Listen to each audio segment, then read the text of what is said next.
Q services, Qwashers, eBay and YouTube. What we're looking at here is a 30 litre, 350 bar Hotbox system.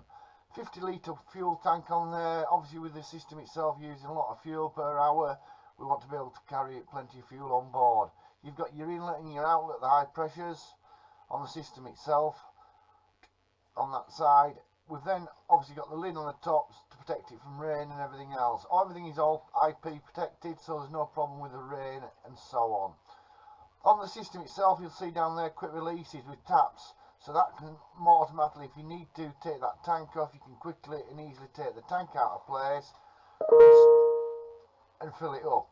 Or if you want to lift it into somewhere with the weight and everything else, you can take it off. It's got a strap round it to stop the tank from moving. On off switch to turn it on. Thermostat.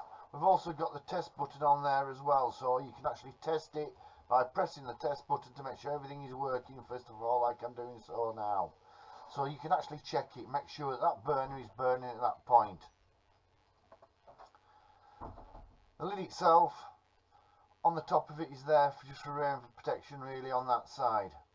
Obviously we are going to show it. What we're going to do is show you with it working with a 21 litre pressure washer. You've always got to remember is when you're running a boiler, make sure you get the right boiler for your pressure washer.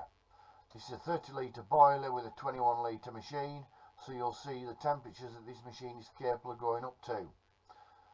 So as we're working now at the moment, we're at 90 degrees.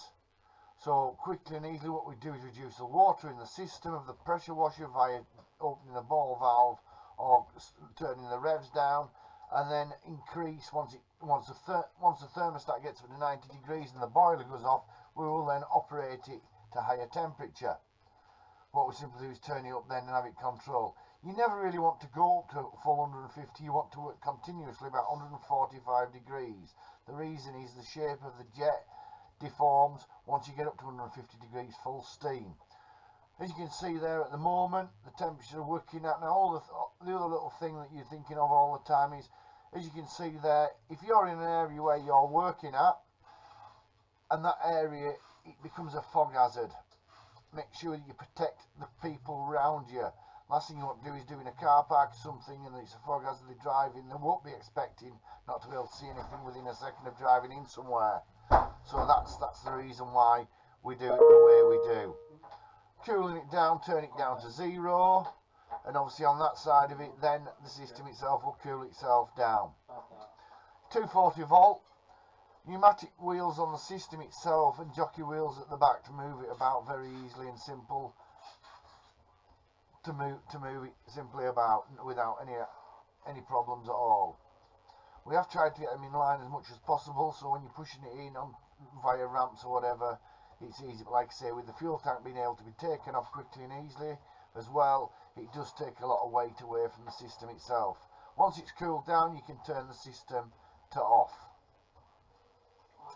5 metre of 2.5 cable on the system. Now